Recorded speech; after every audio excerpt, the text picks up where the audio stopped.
I have a brief preliminary statement.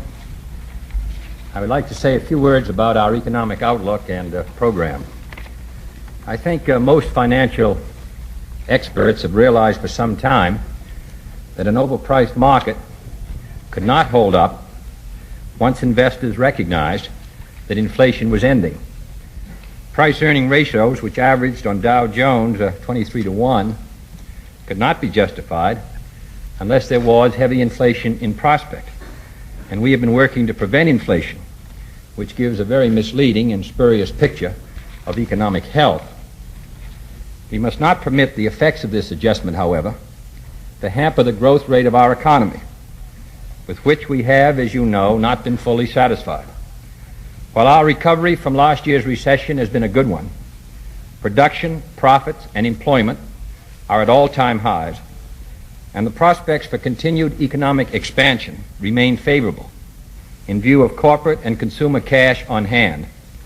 We should take every appropriate step to make certain that this recovery is stronger and longer than before and is not cut short by a new recession. Taxation. In the first place, our tax structure, as presently weighted, exerts too heavy a drain on a prospering economy, compared, for example, to the net drain in competing common market nations. If the United States were now working at full employment and full capacity, this would produce a budget surplus at present taxation rates of about $8 billion this year.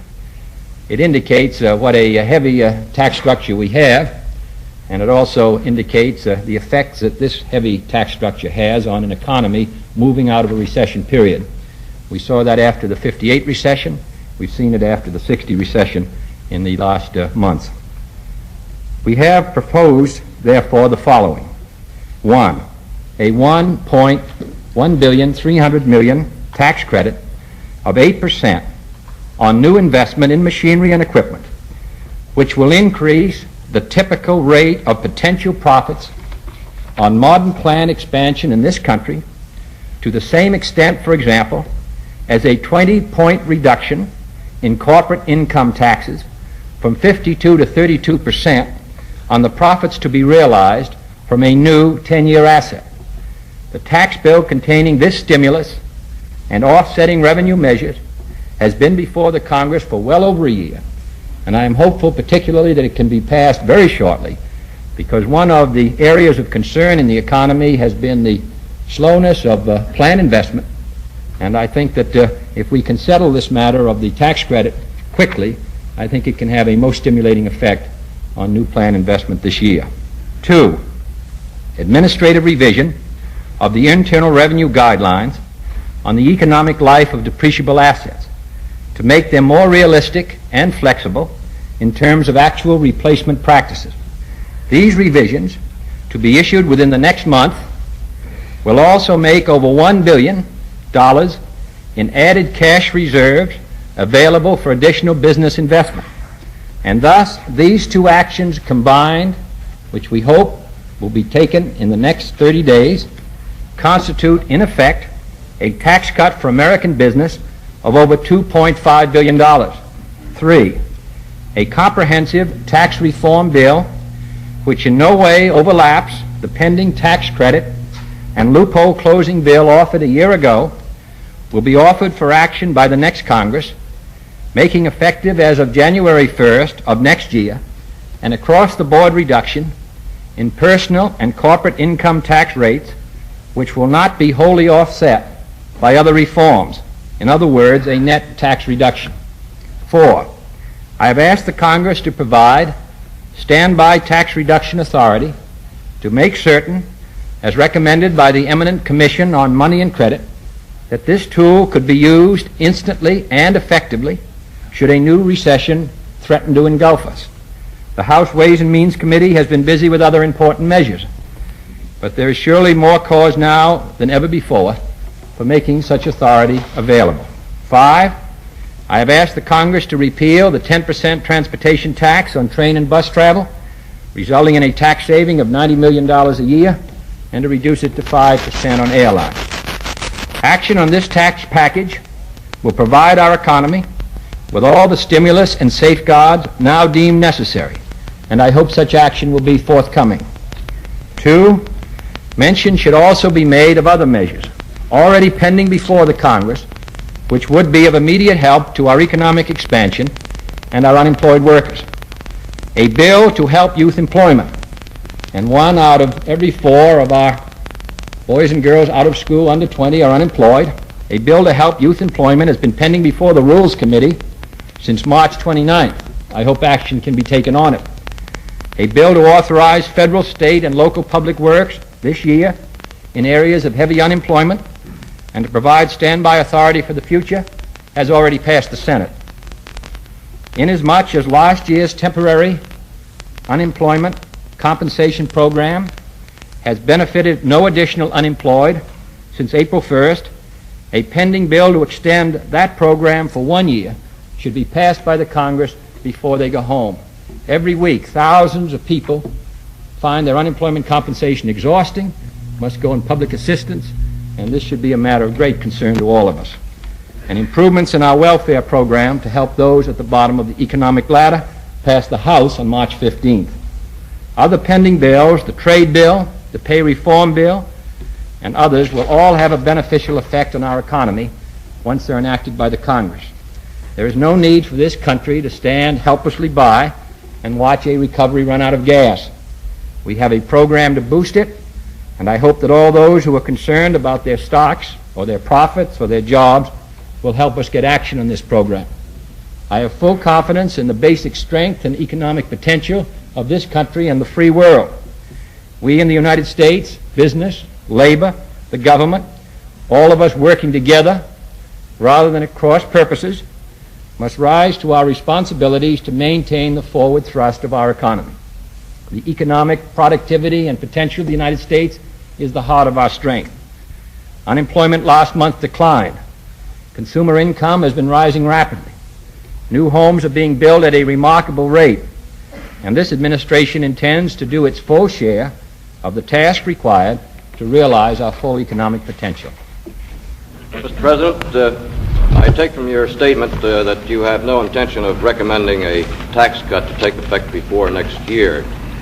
Would you confirm that, and also tell us if you can envision any circumstances which would require tax reduction before next year? I think my statement goes into the various tax proposals that we make in some detail, and of course this is our best judgment at this time, and of course if new circumstances brought a new situation, then we would have to make other judgments, but this is our judgment, and we believe that this is the most responsible and effective line to take. And I think that if we get action on all the areas which I've described, and they're all very possible, that we can provide a good sustaining lift to the economy. Mr. President, on the same subject, can you discuss any thinking on rates or how far the reduction will go that you intend to propose in January? And second, sir, if you don't get some of these provisions or proposals which you regard as quite vital, are you thinking in terms of asking Congress to return in the fall if they don't pass them, say, by mid-September? Well, I think the proposed tax bill we're talking about for next January will be, the work on it should be completed later in the summer. So at that time I think we could discuss it in more detail. On the other matter, it already has passed the House, the depreciation we can do by administrative action. And we're going to do that, and as I say, that amounts to over $1 billion. And that will be done and completed in the next 30 days. It's already been done in the textile industry. But the whole job will be completed in the next 30 days. The other bill, the tax credit, has passed the House. It's now in the Senate Finance Committee. It can be a most valuable assistance in the area where our economy has had the most difficulty, and that is on the question of planned investment. So that if you could put these two together, as I said, it amounts to $2.5 billion, and I think would be of great assistance to the economy. So I'm very hopeful that the Senate will act on this legislation. If they do not, of course, we'll have to take a look at the situation. But this bill was proposed last year, and a year now has gone by. Now we're going through other months. And I think the very fact that some companies are uncertain as to whether they're going to get the tax credit does have a depressing effect upon their investment plans. Mr. President, yes. There's a report, unofficial report from Paris this afternoon that a meeting between you and General de Gaulle is in the process of being arranged. Is this correct? No, I haven't heard that. No. Yes. Why do you think the Senate voted so sharply yesterday to tie your hands on sending aid to communist countries, especially in defiance of pleas from the White House on the point? And do you think anything can be done to rectify the situation beyond the amendment put in today on food? Yes, well, the amendment that was put in today on food, it will be very helpful because the primary assistance that we have been given, for example, to Poland has been through food. And in addition, it permits the private organizations to continue to function. In Yugoslavia, we have been giving aid in food. There was some limited development assistance, which would not be possible under the Senate amendment. There has been a good deal, of course, of frustration about these programs. They've been under attack for many years, and we've carried this aid program since the Marshall Plan days, and I suppose people do get tired. But our adversaries are not tired. The desire of people to remain independent, the Polish people want to be independent. They're not communist by choice, but by the hard circumstances forced upon them. And I think that we should continue to hold out some hope for them. We are not prepared to take military action to free them, quite obviously. We have not did not undertake anything like that during the Hungary revolt, but I do think we should not slam the door in their face. So that I am glad that the Senate went as far as it went today. Yugoslavia has been more complicated, and I know that the programs of assistance have been under attack, but the primary assistance now is foodstuffs, and it's been quite limited. But Yugoslavia is not a member of the Warsaw Bloc. The break between Yugoslavia and the Soviet Union in the late 40s probably did more to maintain the independence of Greece when that border was closed than any other single action. And those who were associated with that effort know how close it was in Greece. And I think there's an advantage in encouraging national independence. We may not approve of the government of Yugoslavia, or they may not approve of our government, but at least they have maintained an independent status in regard to joining the Warsaw Bloc or in regard to their dependence upon Moscow. Now that might change. In that case, of course, our policy could change. But I do think that flexibility is necessary. No one has any idea what the circumstances will be in the next 12 months. We might find it necessary or desirable to give some assistance to a country which was following an independent policy. We might find the language of yesterday denying us that flexibility. I'm glad the Senate went back as far as it did. I do think that they should give us the right to give these assistance when we deem it in the national interest. I remember this fight was made under President Eisenhower, and I supported his efforts at that time to maintain this flexibility on 2 occasions. And I'm glad at least we have had given some flexibility by the action of the Senate today. Mr. President, in your introductory statement, you didn't mention 2 items which are in this year's tax bill: the withholding on dividends and interest, and the payments on earnings of American firms overseas before those earnings are repatriated. Are you prepared to relinquish this request now, or to postpone it until next year's bill? One of those, the major one, of course, which is the withholding, is not a new tax. That tax is on the books today and has been for many years. And all we are now talking about is a more effective way of collecting a tax. So that that is not a new tax. Now, the other tax, of course, is the tax on so-called tax havens and on dividend and on money which would put those companies on a basis comparable to American companies.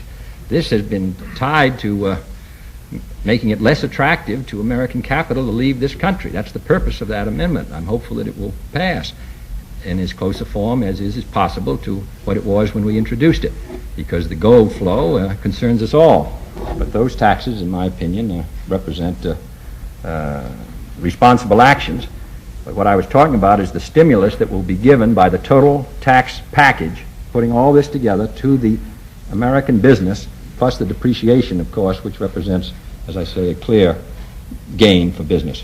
Mr. President, in connection with the aid fight in the Senate yesterday, there continue to be reports that you are dissatisfied with the reorganization of the aid program administratively. Could you discuss that? Well, no, that's not correct. I'm concerned about the progress we're making in the Alliance for Progress. I think the aid agency has made important gains. I think the long-range authorization which was given to us by the Congress last year has been most helpful, and I think we benefited from it in our programs. It permitted us to associate in consortiums, which I think have produce much better economic planning. The matter, of course, of primary concern to me is the Alliance for Progress. We are engaged in a tremendous new joint venture.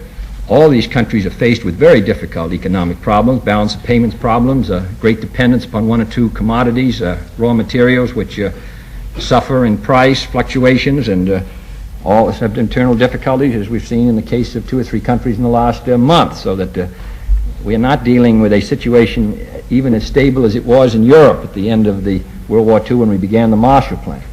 So that this matter continues to be of concern to me, that the alliance move forward. But I would say that generally, I think that the aid agency has improved over what the situation was before the Congress gave us the additional tools. Yes. Last Friday, John Bailey, the Democratic National Chairman, made a speech in which he accused Governor Rockefeller of racial prejudice toward Negroes. And I wonder if you felt even in an election year this was a justified statement. No, I don't think that. I've never seen the evidence that Mr. Rockefeller is prejudiced in any way towards any racial group. And I'm glad to make that statement. And I'm sure that some of the statements that Congressman, Chairman of the Republican Committees, made about me will be, I'm sure, similarly repudiated by leading Republicans. I've been waiting for it for about a year and a half. Mr. President, you've given Congress an awful lot to chew in this session, and some of them are getting a little impatient, this being a campaign year. Do you think that Congress ought to stick around at least until Labor Day or later, nonetheless, to get through the bulk of this program, or do you propose to give them some top priority list and say that's it? Well, I'm sure we probably have to come to a priority. As you say, it's time is coming on. It's election year, and the Congress wants to get home. These programs are important, however. Going down the list, medical care for the aged, as I say, youth employment, aid for higher education, the trade bill, the tax bill, there's a good many of very great importance, so that the normal authorizations and appropriations, the legislation which I named here, it's hard to pick a list, but obviously we're going to have to because we've only got a limited time left. Right. Yeah. Mr. President, can you give us your first impression on the Inter-American Senate proposal which was presented to you today? Well, I listened to the presentation, and I'm going to have a meeting with the Department of Commerce, which listen to it in more detail, and then with the senators and congressmen who are involved, and see if we can come to some decision about it. Yes. There is a consistent report that either the American government or Britain intends to offer nuclear information or equipment to France in order to get better terms for Britain to enter the common market or to improve relations with General de Gaulle. I think the latest version is that General Gavin is to come to Washington with an alleged recommendation that American nuclear equipment be provided. What do you think of this concept? Well, I think these matters are not related. Secondly, General Gavin, I think, has already issued a statement in regard to his position. He had not planned to come to Washington. I think he was going to address a commencement audience in New England next week, and that was the purpose for which he was coming back. But I don't think the matters are related, and either in the minds of the French or in the minds of the United States. Mr. President, this is a question about American and British aid to Egypt. In Cairo in March, I was told that you and President Nasser had engaged in a rather extensive correspondence, not all of which has been made public. And I wondered if he told you anything in that you could tell us about his Middle East activities, or gave you any assurances that would make you more eligible for aid now than he used to be. No, I don't know about that. We haven't had an extensive correspondence, and as you know, most of the assistance we've been giving to Egypt has been in foodstuffs. And we continue to attempt to have good relations with the UAR, but I've received no information or assurances from President Nasser in regard to any future policy decisions which he might make. Yes, Mr. President. Sir, did you meet with some Spanish Republicans in Caracas in December 1961, and then did you tell them that you would work to overthrow the Franco government in Spain? The answer to both questions is no. Mr. President, do you believe that the economy will reach the 4% unemployment target that you have set mid-1963 with a balanced budget in the fiscal year that we'll have to, obviously we're going to have to wait and make a judgment as to whether we're going to reach 4%. We are down to substantially lower, of course, than it has been unemployment, but still not satisfactory, and I think it would be impossible to make a precise judgment today about whether we're going to reach that figure. President. Would you, sir, Yes, Mr. clarify the situation on medical care of legislation? The opponents of the administration measure, the Anderson-King bill, which is tied to Social Security, say that the passage of that law, of that measure, would cause the repeal of the Curra-Mills law, which now affects protection for certain needy. Are these the facts? No. In fact, the argument against passing the Anderson-King, one of the arguments has been that there are some people who are not involved and covered by Social Security, but they would still be covered by present laws. They'd still be covered by the Curra-Mills bill. And it doesn't seem to me that that is a substantial argument against covering nearly 14 million other people who are entitled and who are covered by Social Security. In addition, it may be possible to take other measures to provide additional assistance for those who are not covered by Social Security. Many states, as you know, of course, have not passed the Curra-Mills. I don't think that the state that the spokesman for the AMA comes from has passed Dr. Annis has passed the Curra-Mills bill. I would, enabling legislation on the state level. I think we ought to pass the King-Anderson bill, medical care for the aged under Social Security, and I think the argument that we shouldn't do it because we're not going to be able to include everybody under it seems to me to be wholly misleading. We can include 14 million people, and we can continue the legislation we have in the books for the others, and in addition we can take additional special steps for them, which I would support. President, yesterday the Mexican ambassador to the Organization of American States made some statements which could be regarded as offensive to some of your appointees to this country and to its residents. Normally, when an official spokesman for a country makes such a comment, it could be construed as a deliberate way of withdrawing an invitation for a visit which has been extended to you. Could you comment?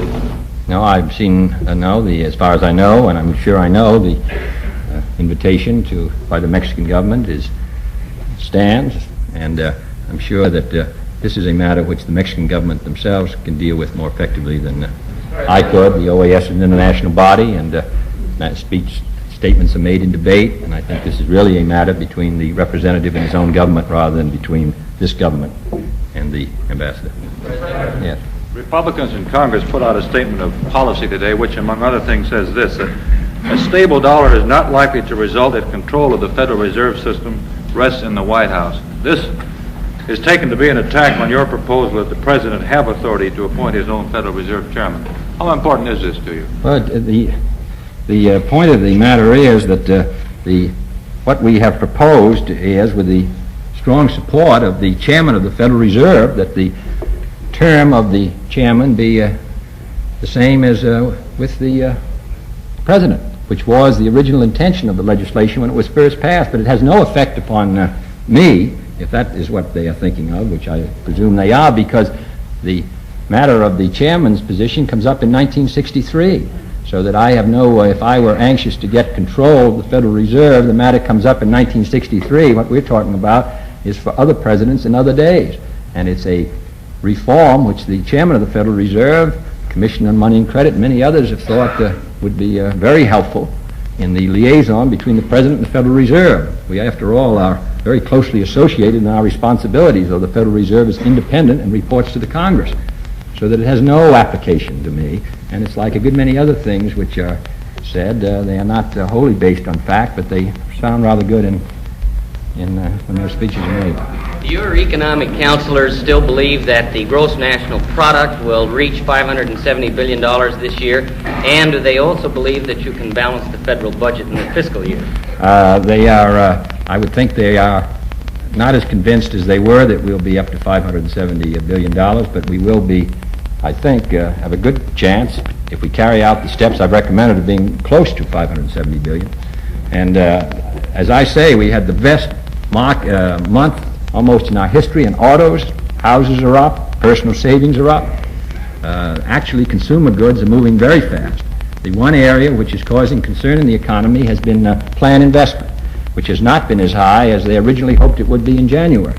Now, if we can, by the various tax measures I've discussed and by other steps which may become useful as time goes on, give sufficient demand so that business can go into new plant investment, or be persuaded to, encouraged to, then we can make this a very good year. It's going to be, we hope, a good year anyway, but I don't think we can get to $570 billion unless plant investment steps up beyond the projected 8%. And quite obviously, the sharp decline in the market is not certainly is bound to make it somewhat more difficult. Though it is, I believe, there is a very strong, there's very good vitality in the economy, and I think it can be substantially boosted by the steps I've recommended. Yeah. In connection with your January tax proposal for next January, without going into rates, can you give us any idea of the range of the net tax cut that you're thinking of in total amount? No, I think it would be better to wait till the program is completed. Yeah. Can you comment on the Public Health Service announcement of a special panel of experts to study whether there's a link between cigarette smoking and certain killer diseases? And can you tell us whether the study will be a matter of months or years, or just what the... Well, I think that the statement that the Surgeon General issued this morning, I think gives the position of the Surgeon General, which I've supported, and is in response to the question which you asked 2 weeks ago. And now the survey will take some months, or go into 63, but I think that that announcement is in response to your question. You've been answered. Mr. President, the National Advisory Committee on Radiation has reported that there are serious gaps in our fallout detection and surveillance monitoring system. And they've recommended a very substantial increase in spending over the next 7 years that amount to almost $500 million. Can you give us your reaction to this, and whether or not it is being seriously considered, whether you feel that we should increase our funds by that much? I couldn't make a judgment on that yet. I think we ought to do more than we're doing, but we have not determined on our programs yet. President, could you tell us how you sized up Mr. Nixon's showing in California, and give us any inkling of your own political plans involved? No, I know primaries are difficult, and I think that and he emerged from a tough one, and I think which I congratulate him for. Now, as far as my plans, I will be active in the fall, but we haven't fixed a definite schedule. Mr. President, that Republican statement mentioned earlier, as they call the Declaration of Party Principles, charges, among lots of other things, bankruptcy in the leadership in foreign affairs and incompetence of the new frontier, destroying competence. Would you care to comment upon that, sir? It isn't true, but no. Mr. President, the three princes of Laos are getting together at last in the formation of a coalition government. Assuming that such a government should be agreed upon, to what extent would the United States go in backing it up economically, and to what extent would we expect them to preserve a neutral policy? Well, the first talks were encouraging. We would, if it worked out and we had a neutral and independent Laos, we would, of course, support it with every proper means, and we would hope it would be able to maintain its position of being neutral and independent. Thank you, Mr. President. I have one more.